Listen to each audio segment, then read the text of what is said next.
All right, let's move on to Karen Reed. So we had I guess a bomb drop today in Karen's case. Again, this is just the case that never goes away, and I love it because it just keeps peeling back very crooked things that are going on in the state of Massachusetts. And it's just unfortunate that it took a Karen Reed to go through what she has been through the last over 3 years now in her case to kind of expose all of this. But it has been a massive launching point into some major corruption here. So, uh, Ted Daniel, great job jumping on this today.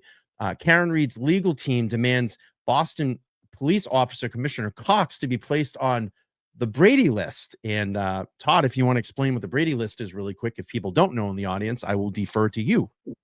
Yeah, so not just law enforcement, but any government official that is found to have some level of misconduct can be placed on the Brady list, which then would in turn implicate their testimonial statements in a court of law.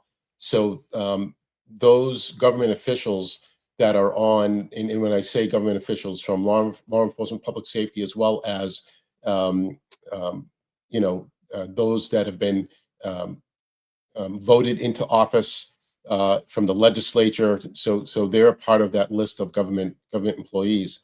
But essentially, their credibility is being challenged, and so that basically the Brady list actually certifies their misconduct, and from there, anytime they're testified, that will be brought up in whatever trial is going on. Right. Thank you, Todd. Appreciate that.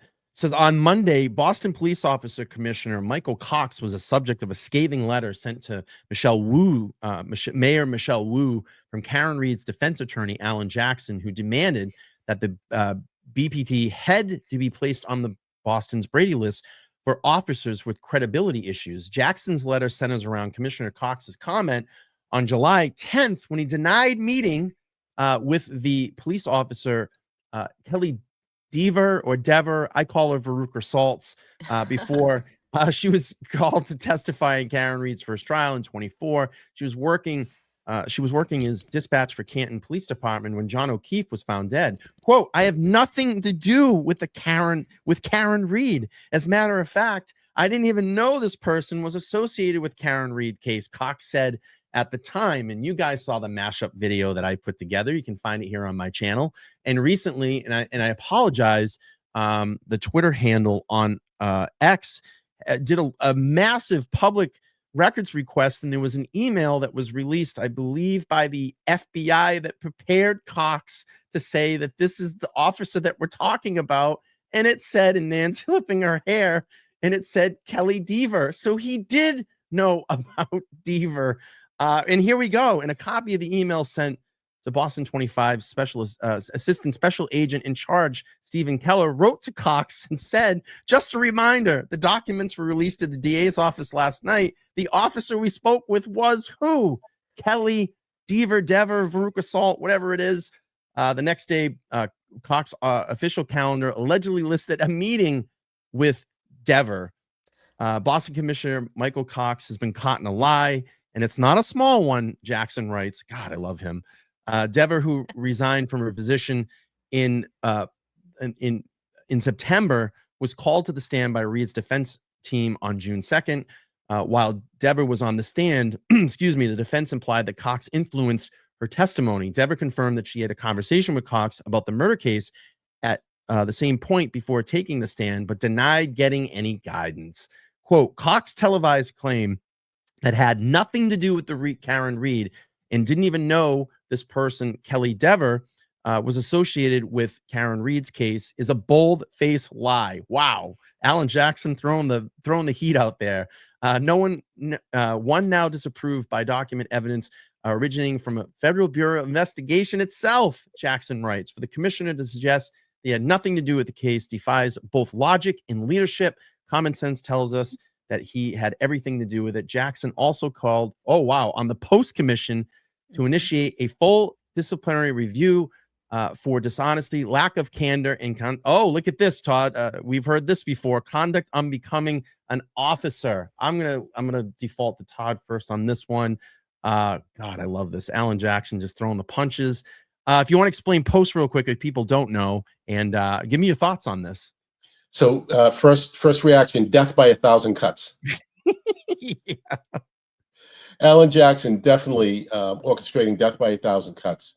Post police officer standards and training. They are the overseer of all things within the Commonwealth regarding municipal police, state police, any disciplinary guidelines eventually make their way through the post review. So, Yep. Nan, any comments?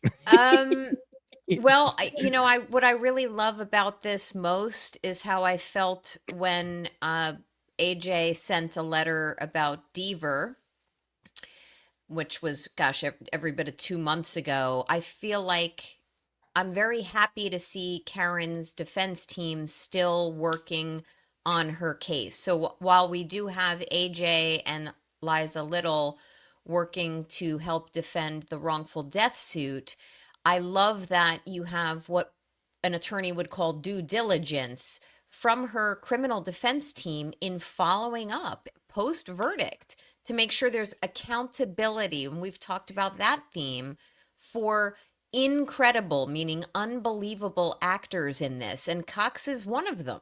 And he wasn't even part of the trial. He was just foolish in how Well, he he was in gave a Michigan. Remember, Nan? He Yeah, didn't know he was in wink, Michigan. wink. He was in Michigan, didn't know anything. I mean, in today's day and age, the receipts will come and haunt you. I don't understand how the commissioner of the BPD would have been so incredibly foolish to make such a reckless, provably wrong statement to the media. I mean, provably wrong. Yeah. It's not subjective. He can't claim ignorance. He can't say, oops, I didn't understand. He stepped in it, and he stepped in it big time. So this is the type of circumstance where you have a law enforcement officer and one of a high administrative level exhibiting credibility issues, and those have far-reaching effects. And he should be. This is the type of actor who should be placed on a Brady list. So I'm hopeful. I don't know if I can say it will happen, but I'm hopeful that it does happen. And that will, unfortunately, make the streets unsafe or unsafer in Boston. It will cause an undermining of faith in the administrative police scheme in the BPD. It will adversely affect all Boston police cases. It will affect the cases that have Boston PD tentacles in the surrounding jurisdictions to Boston. Anything that would involve the Boston Police Commissioner has now been tainted because of foolish, poorly thought out comments by Cox, where I still scratch my head going, didn't you talk to a PR person before people put mics in your face? He's Well, a no, liar.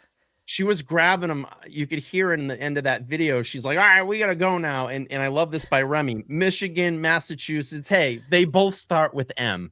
I love that. Tit for Perfect. tat. Yeah, Tomato. I didn't even know that she was part of the case, and they started Yeah. pulling him out of the, and I love this. Thomas T says the Monty Python CSI. Yes. but that's the true. fact that he was not prepared for any line of questioning, just you scratch your head and say, what's going on behind the scenes? Yeah. What's going on behind the scenes? It was the silence was deafening from BPD during both trials. The So it silence makes you was wonder. deafening. Yeah, makes you wonder what was actually really happening. And she, I think I might have said this on your stream previously, Brian. Dever, whatever, Veruca Salt. She was supposed to testify on a Friday, got bumped to the Monday. So that would have been enough time for Cox and his crew or of cronies to kind of say, where are we going to go with this? Once she testified and clearly identified through the questioning from AJ and her own answers, it was clearly identified that I'm glitching, Todd, just for you. It was clearly identified that there is going to be a he said, she said on this.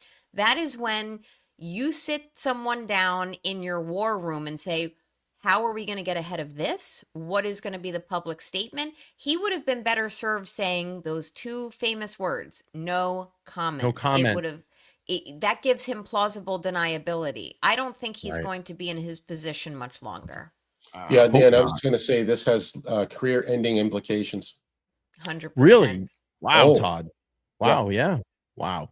And big this time. is, What Up is saying, why would Cox lie unless he's trying to hide something? Absolutely. Yes. And Oh, Thomas T said, good point. Go ahead, Todd. sorry, Brian. I just Yeah, want to add, we're in election year also. that's right. Oh, is Very that true. an elected position? No, The but Mayor Woo's commissioner? is. Mayor Wu Okay. is. Okay. Yep. And Alan Jackson knows that probably. And that's why he sent this letter out to the mayor. To the mayor. Well, that exhibits to me, and I didn't really appreciate that, but that also exhibits to me not only due diligence from Karen's criminal defense team post verdict, but it also demonstrates that, and there's nothing wrong with this, folks, that Karen's defense team, which went through years of battle on her behalf and two trials, during which 24 jurors decided that she did not commit murder. They take this very, very personally. They're not going to let this lie. And I love that. I love that passion from them. Yeah, and the thing that this does too is it starts clearing Karen's name for the Mhm. naysayers that keep saying, "Oh, she's lying, she killed him." Now they're firing back and hitting all these people that lied in her case to put her in the position that she is. So, you know, from a public standpoint, it's continuing to clear her name of Yep. things she's been egregiously lied about, and her name has been slandered and thrown under. So, and just real quick before we move on to the next segment here, we're going to talk Robert Brooks. Um, you know, Going back to Proctor, because of all the text messages as well too, do we start possibly seeing some civil, liabilities because of this in those context of text messages if those start coming out? Do we see that, Nan? We probably will, right? Yes, if they're within statutes of limitations, yes, you will start Mm. seeing, and everyone should keep their eye on the mainstream media and the content creators just to see if articles are popping up about that. If I had a client who fell into the crosshairs of Proctor, had any aspect involving the Boston Police Department or Commissioner Cox, if there was Mm. any case involving Deaver, I would be looking back and saying, can I look at this and see if it affected my client? And if I have, and I would have an affirmative duty to make sure that I kick the tires and make sure that someone didn't trample on my client's rights. I think you're going to start seeing reversals of convictions. I think you're going to start seeing civil actions that do arise depending on timing of that action and damages that may have resulted. Yeah, But yes, it's all coming. The yeah, reckoning is coming. I agree.